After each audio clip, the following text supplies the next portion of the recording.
Miri, Esquerra Republicana ja ha dit el que havia de dir sobre una renovació del Tribunal Constitucional. Crec que no canviarà gaire la conclusió final, perquè estem veient que el debat és polític. El debat és entre els que volen retallar i els que volen retallar més. I per tant, torno a dir que ningú s'enganyi. Si algú es pensa que si hagués triomfat la ponència i hi hagués hagut sentència divendres passat, hagués estat una sentència favorable a Catalunya, s'equivoca. Hagués estat una sentència duríssima contra l'Estatut i contra Catalunya. Ara, és veritat que el nou ponent encara radicalitzarà més les seves postures, que és el sector més conservador, d'acord? Però aquí hi ha una amenaça. Jo no sé si renovant el Tribunal Constitucional sortirem de l'amenaça. Jo crec que és un problema polític, no de persones.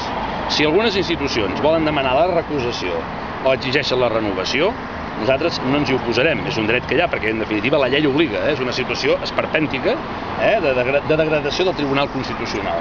Però Esquerra Republicana vol anar més enllà. I el que volem dir és que el problema serà el mateix.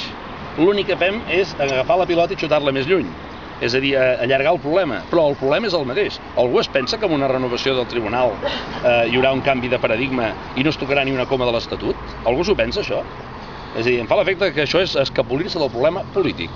I el problema polític quin és? Doncs que hi ha un atac directe a Catalunya. I que quan els catalans van decidir que volien més poder i volien més llibertat, des de Madrid s'han posat d'acord per dir que no. Uns menys i uns altres més. Un no més gran o un no més petit, però s'han posat d'acord. Per tant, escolti, nosaltres no ens hi oposarem, però que tinguin molt clar que Esquerra Republicana apunta cap a una altra direcció. Nosaltres creiem que la resposta millor que podem donar a l'actitud i a la situació esperpèntica del Tribunal Constitucional és anar a votar el 25 d'abril.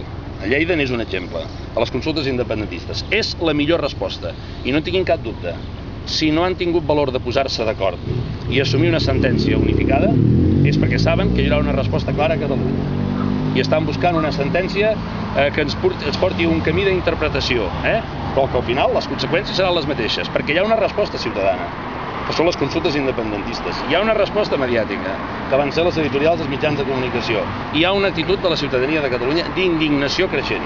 Per tant, em fa l'efecte que si algú vol anar a una reforma, els partits autonomistes com Convergència i Unió o el Partit Socialista o Iniciativa per Catalunya volen anar a la reforma i la renovació dels membres del Constitucional, nosaltres no ens hi oposarem. Ara, és enganyar-se a pensar que amb uns nous membres això no passarà.